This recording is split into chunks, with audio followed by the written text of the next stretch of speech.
البتہ تحقیق آئے تمہارے پاس موسیٰ علیہ السلام. یہ کن کو کہا جا رہا ہے؟ یہود مدینہ کو ہی کہا جا رہا ہے. کو یاد دلائی جا رہی ہے کہ دیکھو تمہارے آباء و اجداد کے پاس موسیٰ علیہ السلام آئے تھے. کیا لے کر آئے تھے؟ بالبینات، روشن نشانیوں کے ساتھ. میں نے آپ کو بتایا کہ بینات کون سی ہوتی ہیں؟ ایسی نشانی، ایسی واضح چیز کہ جو سامنے آ جائے نا تو انسان انکار نہ کر سکے. یعنی جو موسیٰ علیہ السلام نے معجزے دکھائے تھے، تو 9 معجزے دکھائے تھے موسیٰ علیہ السلام نے. 2 تو بالکل شروع میں ہی موسیٰ علیہ السلام کو دیے گئے تھے نا، جو عصا اور ید بیضا کا تھا، یعنی ہاتھ نکالتے تھے تو بالکل روشن ہوتا تھا. اور ایک عصا کا تو معجزہ، اس کے تو آپ نے کئی باتیں اس کے بارے میں پڑھ بھی دی ہیں. اب ایک قوم اتنی واضح چیزیں دیکھ کے، ظاہر ہے ان کو تو یقین ہونا چاہیے یہ اللہ کے نبی ہیں، اللہ کی طرف سے آئے ہیں. ہوا کیا؟ موسیٰ علیہ السلام طور پہ گئے اور انہوں نے کیا کیا؟ تم نے بچڑے کو بنا لیا. اس کے بعد کیا بنا لیا؟ معبود بنا لیا. اور تم ظالم. اب اللہ تعالیٰ ان مدینہ کے یہودیوں کو یہ بات کیوں بتا رہے ہیں؟ اس لیے ایک تو پہلی بات یہ ہے کہ موسیٰ علیہ السلام کے وقت سے ہی یعنی تمہارے یہ جرائم چلے آ رہے ہیں. تمہارا تو یہ حال ہے، تم شروع سے ہی ایسے کرتے رہے. وہ وعدہ کہ تورات کو تم عمل میں لے کر آؤ گے، اس کی پابندی کرو گے، اس کا عہد لیا گیا تھا. جب موسیٰ علیہ السلام تورات لے کر آئے تھے، ان سے کہا گیا تھا تم نے اس کو ماننا ہے، اس کے اوپر چلنا ہے. تو کیا ہوا تھا؟ انہوں نے کہا کہ ہم تو نہیں، یہ تو بڑی مشکل ہے، یہ تو ایسے ہے جیسے ہم آج قرآن کے احکامات کو کرتے ہیں، بڑے مشکل ہیں، یہ تو آج ہو ہی نہیں سکتے. تو انہوں نے بھی کہا یہ بڑی مشکل ہے، ہم نہیں اس پہ چل سکتے. تو اللہ تعالیٰ نے کیا کیا؟ پھر طور پہاڑ اٹھا کے ان کے سروں پہ کھڑا کر دیا اور کیا کہا؟ خودو، پکڑو اس کو، ما آتیناکم بقوۃ، جو بھی تمہیں دیا جاتا ہے اس کو مضبوطی کے ساتھ پکڑو. انہوں نے عہد کیا، پھر انہوں نے پکا وعدہ کیا، ہاں ہاں ہم پکڑتے ہیں، ہم کریں گے، یعنی ہم اس کو نبھائیں گے. وعدہ کیوں لیا گیا؟ میثاق کیا ہے؟ کمٹمنٹ ہے ایک. اب آپ دیکھیں، کان لگا کے آپ غور سے سن رہے ہیں اس وقت بیٹھے ہوئے، ایک آیت کو بھی سنتا ہے تو آپ کے لیے خوشخبری ہے. آپ تو ماشاءاللہ اتنی ساری آیات کو سن رہے ہیں.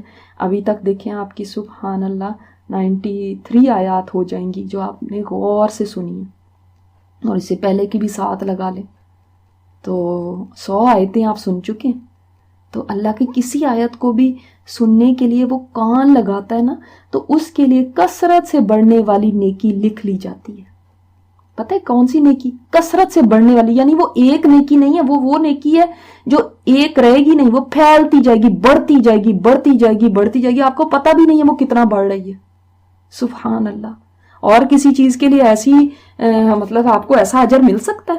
وقت میں کوئی اور کام نہ کریں، غور سے کان لگا کے سنیں، تبھی آپ کو یہ اجر ملے گا. یاد کرنے کے کچھ تو سن ہی لو بھائی، آ کے تھوڑی دیر اپنا وقت لگاؤ سننے میں ہی. لیکن بعض لوگوں کے لیے سننا بھی بوجھل ہو جاتا ہے، وہ کہتے ہیں سن بھی نہیں سکتے. کیوں؟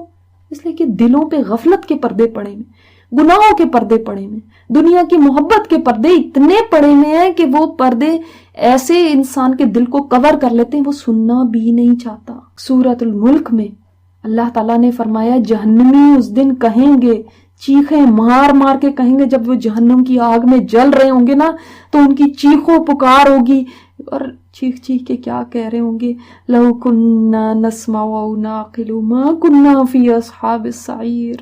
کاش کہ اگر ہم سن لیتے اور ہم سمجھ جاتے تو ہم آج آگ والوں میں سے نہ ہوتے، اس بھڑکتی ہوئی آگ میں ہم آج پڑے ہوئے نہ ہوتے اگر ہم سن لیتے. دیکھیں وہ بھی کیا کہہ رہے ہیں، کاش کہ ہم سن لیتے. اگر ہم اس وقت سن لیتے نا دنیا میں تو آج ہمارا یہ انجام نہ ہوتا. کیونکہ جب انسان سنتا ہے تو ظاہر ہے کہیں نہ کہیں دل میں تو جا کے بات لگتی ہے نا. سنتے رہو گے، سنتے رہو گے، سنتے رہو گے. تو میرا تو ایمان یہ ہے کہ سن کے ایک دن پتھر کے اندر بھی پانی ٹپکتا رہے بہت عرصے تک بھی، تو پتھر میں بھی سوراخ ہو جاتا ہے.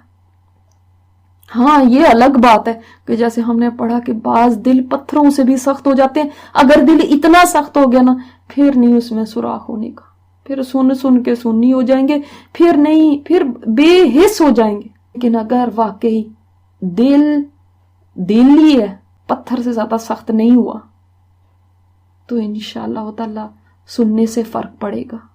انہوں نے کہا ہم نے سن تو لیا ہے لیکن ہم نے ماننا نہیں ہے، ہم نہیں مانتے، نافرمانی کی ہم نے۔ کوئی لوگ سنے اور دل میں انہوں نے ٹھان لی ہو کہ ہم نے نہیں ماننا، یعنی وہ نہیں جس کو کہتے ہیں سنی ان سنی، یا ایک کان سے سنا دوسرے سے نکال دیا، وہ والی سچویشن، یعنی کان میں گئی تو تھی بات لیکن دوسرے سے نکل بھی گئی، یاد ہی نہیں رکھی۔ اس لیے کیونکہ ہم نے کیا کرنا ہے یاد رکھ کے، ہم نے عمل تھوڑی کرنا ہے، ہم نے تو سوچ لیا کہ ہم نے نہیں ماننا۔ اور ایسے کہتے تھے کہ سمینا و عصینا، ایسے الفاظ کو بل دے کے کہتے تھے۔ اگر کوئی اعتراض کرے بھی کہ تم نے یہ کیا کہا کہ ہم نے سنا اور ہم نہیں مانتے، تو کہیں گے نہیں ہم نے تو نہیں ایسا کہا، ہم تو یہ کہہ رہے ہیں ہم نے سنا اور ہم نے مان لیا۔ کون سی چیز کو کفر کہا گیا؟ یہ جو بچڑے کو پوجا کرنا یہ ان کا کفر ہی تھا نا، اور ان کا یہ کہنا بھی کفر ہے کہ سمینا و عصینا، ہم نے سنا ہم نے نہیں ماننا۔ اللہ کی بات کو، اللہ کے کسی حکم کے اوپر یہ کہنا یہ کفر ہے۔ اللہ کی کتاب کے ساتھ ایسا کھیل کرنا کہ سن کے اور پھر اپنی شرارتیں کرنا کہ ہم نے ماننا نہیں ہے، یہ کفر ہے۔ کہ دلوں میں بچڑے کی محبت پلا دی گئی۔ ہر دور میں یاد رکھیں کسی نہ کسی کے لیے کوئی بچڑا ہوتا ہے جس کی محبت اندر تک خون کے آخری قطرے تک جذب ہو چکی ہوتی ہے، اور اس محبت کی وجہ سے انسان حق کی طرف نہیں آتا۔ کہتے ہیں منہ سے ہم ایمان والے ہیں، ہم اللہ پر ایمان رکھتے ہیں، دلوں میں دیکھو تو کیا بھرا ہوا ہے؟ دلوں میں کسی بچڑے کی محبت ہے جو بھری ہوئی ہے۔ آج سامنے سونے کا بچڑا نہیں رکھا لیکن دلوں کے اندر بچڑے ہیں جن کو ہم سجدے کرتے ہیں، جن کے آگے ہم جھکے ہوئے ہیں، اللہ کو چھوڑ کے ہم ان کی پوجا کرتے ہیں، اور جن کی محبت ہمارے اندر اتنی زیادہ ہے کہ اللہ کی محبت سے بھی بڑھ کے ان کی محبت ہے کہ ان کی خاطر ہم کچھ بھی کر سکتے ہیں۔ اللہ کا کوئی حکم ٹوٹے جڑے جو مرضی ہو، ہم نے اس محبت کی خاطر، اس بچڑے کی محبت کی خاطر ہم نے اللہ کے ہر حکم کو پیچھے کر دینا۔ انا بھی ایک بچڑا ہے پتہ، جس کی محبت انا، میری، میں کیوں کسی اور کی سنوں، میں اپنی کروں گی، میں کیوں چھوٹی ہو جاؤں، میں نے اس کی مان لی تو کیا ہوگا، میں، میری مرضی، میری خواہش، یہ میں جو ہے نا یہ ایک بچڑا ہے۔ اس میں کی محبت اتنی ہے، اس میں کو نیچا نہیں کرنا چاہتے ہم۔ اس طرح مال بھی ایک بچڑا ہے، اس مال کے لیے انسان اللہ کے حکموں کو توڑنے میں آر نہیں سمجھتا، اسی مال کی پوجا کرتا ہے، اسی مال کے آگے جھکتا ہے، اسی کو سجدے دیتا ہے، یہی اس کا خدا بن جاتا ہے۔ کسی کے لیے شوہر کی ذات ایسی ہو جاتی ہے کہ ان کی خواہشات کو پورا کرنا زندگی کا مقصد بن جاتا ہے، شوہر کی ذات اتنی بڑی ہو جاتی ہے کہ انسان اللہ کے حکم توڑنے کو بھی تیار ہو جاتا ہے۔ اسی طرح بعض لوگوں کے لیے پتہ ہے کیا بچڑا ہوتا ہے؟ یہ لہو و لعب کی مجلسیں جو ہیں، جس میں بیہودہ گوئیاں، جس میں فضول تماشے، یہ مجلسیں، یہ محفلیں ان کو اتنی دل کو بھاتی ہیں، اس بچڑے کی محبت ان کے دلوں میں پلا دی گئی، دل کے اندر کھب گئی بھی ہے، دل میں جذب ہو گئی ہے، اتنی پیاری ہوتی ہیں ان کو یہ مجلسیں، ان مجلسوں کو نہیں چھوڑ سکتے، یہ مجلسیں گویا ان کے الہ بن جاتی ہیں۔ اللہ کا قرآن چھوڑنا پڑے چھوڑ دو، اللہ کے ذکر کی مجلس چھوڑنی پڑے چھوڑ دو، یہ مجلسیں نہیں ہم چھوڑ سکتے، ان کی محبت ایسے پلائی گئی ہے دلوں میں۔ گھر عجل ہے ان کے لیے، وہ بچڑا ہے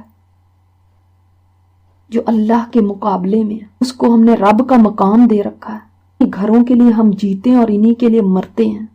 کہہ دیں آپ اے نبی کتنا برا حکم دیتا ہے تم کو، ساتھ اس کے ایمان تمہارا، یعنی برا حکم دیتا ہے تمہارا ایمان، کہ کفر کا حکم دے رہا ہے۔ جب وہ کہتے تھے نا ہم مومن ہیں، ہم بھی تورات کو مانتے ہیں، ہم بھی مانتے ہیں زبور کو، ہم بھی اللہ کو مانتے ہیں، اب جھگڑا کس بات کا؟ تم کہتے ہو کہ آپ صلی اللہ علیہ وسلم کو مانو، تو ہم مانتے تو ایمان والے تو ہم بھی ہیں۔ اللہ نے فرمایا کتنا برا ہے تمہارا ایمان جو تم سے کفر کراتا ہے، بچڑے کی محبت تمہارے اس میں تم مبتلا ہوئے ہو، کس سے کہہ دیں؟ آپ صلی اللہ علیہ وسلم یہود مدینہ سے تو کہیں گے، لیکن ہر وہ شخص جس کے دل میں بچڑے کی محبت ہے، کسی بچڑے کی محبت ہے، یا وہ کہتا ہے سمینا و سینا، کتاب کو سن کے بھی کہتا ہے میں نے سن تو لیا، ماننا میں نے نہیں ہے، تو تم تو کہتے ہو کہ تم ایمان والے ہو، تم تو کہتے ہو میرا نام فاطمہ ہے، میرا نام عائشہ ہے، میرا نام یہ ہے، میں ایمان والی ہوں، آپ کیسے ہمیں ایسے کہہ سکتے ہیں، لڑنے کے لیے کھڑے ہو جاتے ہو؟ تو تمہارا ایمان تمہیں یہی حکم دیتا ہے کہ تم یہ کام کرو، کہ تمہارے دل کے اندر اس طرح سے کوئی بچڑا بساؤ؟ تمہارا ایمان تمہیں یہی حکم دیتا ہے کہ تم سمینا و سینا کہو، یہ ہے تمہارا ایمان؟ اللہ تعالیٰ نے فرمایا ان کو کہہ دے کتنا برا حکم دیتا ہے تمہیں تمہارا ایمان۔ اگر تم مومن ہو، اگر تم واقعی مومن ہو، تو کیا تم یہ کہہ سکتے ہو اس طرح سے اللہ کی کتاب کے لیے؟ کیا یہی طرز عمل ہونا چاہیے ایمان والے کا؟ تم دعویٰ تو کر رہے ہو کہ میں ایمان والے ہوں، مگر تمہارا عمل کیا کہتا ہے؟ اور تمہارے دل میں کس کی محبت بسی ہوئی ہے وہ تو دکھاؤ۔ وہ تو ایمان سے بالکل میچ نہیں کرتی۔ دارالآخرہ کا مطلب کیا؟ جنت، ٹھیک ہے؟ دارالآخرہ آخرت کا گھر کا مطلب کیا ہے؟ یہاں پہ مراد کیا ہے؟ بریکٹ میں لکھ لیں، جنت ہے۔ یعنی اگر تم یہ کہتے ہو، اس کا مطلب ہے اگر تمہارے لیے ہے، کہتے ہو نہیں یہاں پہ آیا، کہہ دیجئے کہ اگر تمہارے لیے یہ جنت اللہ کے پاس خالص، پتا چلتا ہے کہ وہ لوگ یہ دعویٰ کرتے تھے تو ان کے دعوے کا جواب دیا جا رہا ہے۔ وہ کیا دعویٰ کرتے تھے؟ وہ کہتے تھے دیکھیں جی ہم تو چوزن ونز ہیں، پیغمبر ہمارے پاس آئے، کتابیں ہمارے پاس آئی، ہم اس وقت کی امت مسلمہ ہیں، جنت تو ہمارے لیے ہے، کسی اور نے نہیں جنت میں جانا سوائے ہمارے۔ تو اللہ تعالیٰ نے اس چیز کا جواب اپنے نبی کو بتایا کہ آپ اے نبی ان سے کہہ دیں اگر جنت تمہارے لیے ہی ہے نا، خالص تمہارے لیے، خالص پیورلی تمہارے لیے، من دون الناس لوگوں کے سوا، یعنی اور کسی کے لیے نہیں ہے، صرف تمہارے لیے، تو کیا کرو؟ فتمنوا الموت، تو ذرا موت کی تمنا تو کرو۔ پھر تم یہاں کیوں بیٹھے ہوئے ہو؟ ادھر دنیا میں کیا کر رہے ہو؟ جاؤ پھر جنت میں ہی جاؤ سیدھے، کیونکہ دیکھیں موت کے بغیر تو جنت مل نہیں سکتی، تو پھر ذرا تمنا کرو نا موت کی۔ تمہیں تو دنیا میں، اس دنیا کے جھمیلوں میں، اس دنیا کی پریشانیوں میں رہنے کی کیا ضرورت ہے؟ حضرت ابن عباس فرماتے ہیں اگر یہ اس وقت موت کی تمنا کرتے نا تو ان میں سے کوئی ایک بھی باقی نہ رہتا۔ ہم تو اللہ کے پیارے بیٹے ہیں اور ہم اس کے اتنے چہیتے ہیں نا، بیٹے سے مطلب کیا ہے؟ ہم اتنے اس کے لاڈلے ہیں، اس کے چہیتے ہیں۔ بالکل ایسے ہی آج امت مسلمہ کا بھی تو حال ہے نا، لیکن وہ ہرگز تمنا نہیں کریں گے، کبھی بھی نہیں مانگیں گے اپنے لیے موت۔ کیوں؟ اس کی وجہ یہ ہے کہ جو انہوں نے آگے بھیجا، ان کے اعمال جو انہوں نے آگے بھیجے ہیں، جو برے اعمال ہیں، ان کو پتہ ہے کہ ہم کیا کام کر چکے ہیں، اس کی وجہ سے وہ کبھی بھی موت کی تمنا نہیں کریں گے۔ اللہ تعالیٰ نے فرمایا نا بلکہ انسان اپنے آپ کے اوپر خود گواہ ہے، خود جانتا ہے، خود اس کو پتہ ہے کتنے پانی میں ہوں۔ یہ وہ اپنے آپ کو دھوکہ دیتا ہے۔ آج مسلمان سب سے زیادہ جو اس خوش فہمی میں مبتلا ہے نا، وہ کون ہے؟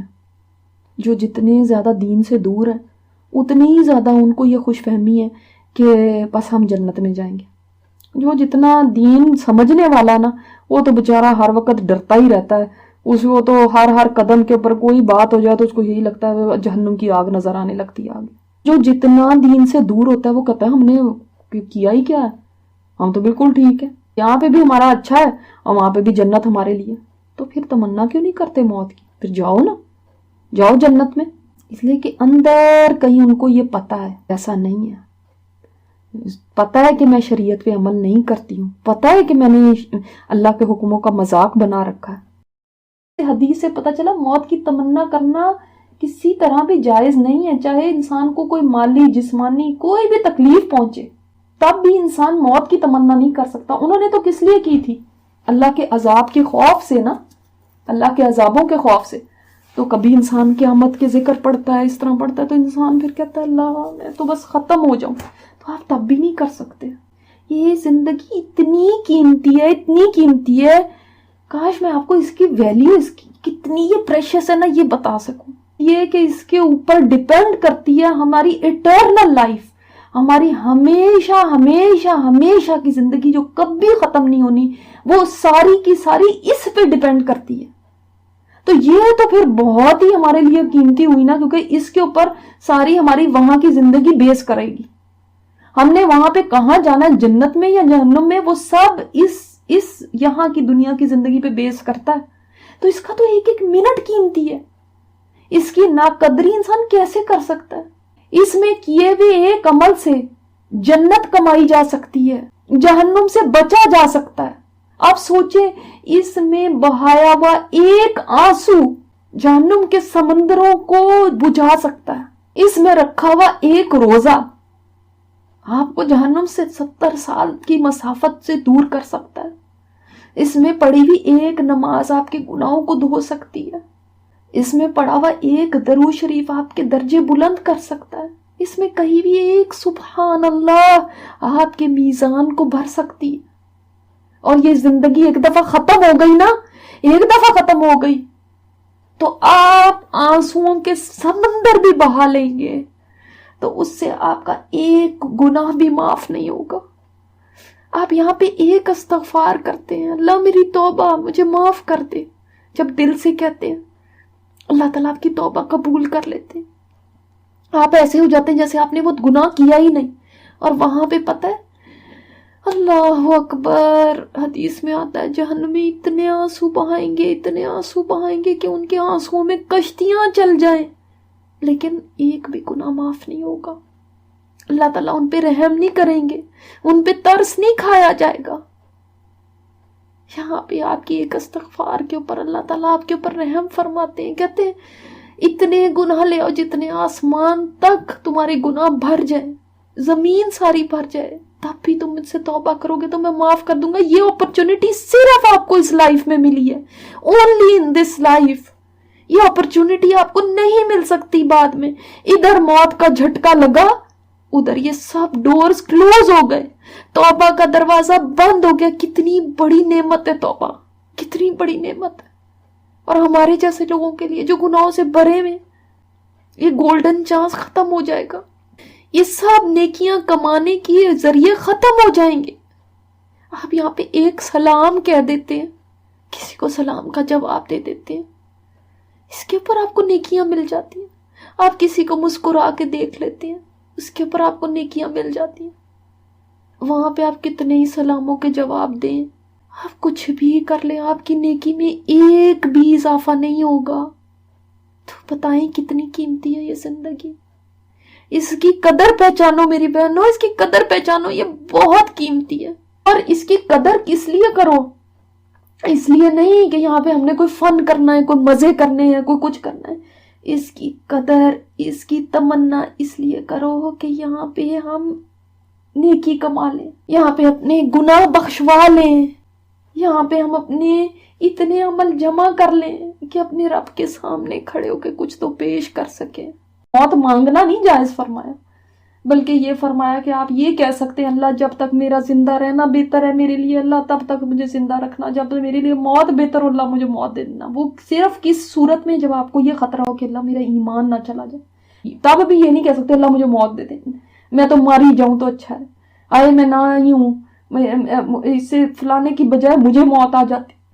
اس طرح کی باتیں منہ سے کبھی نہ نکالیں.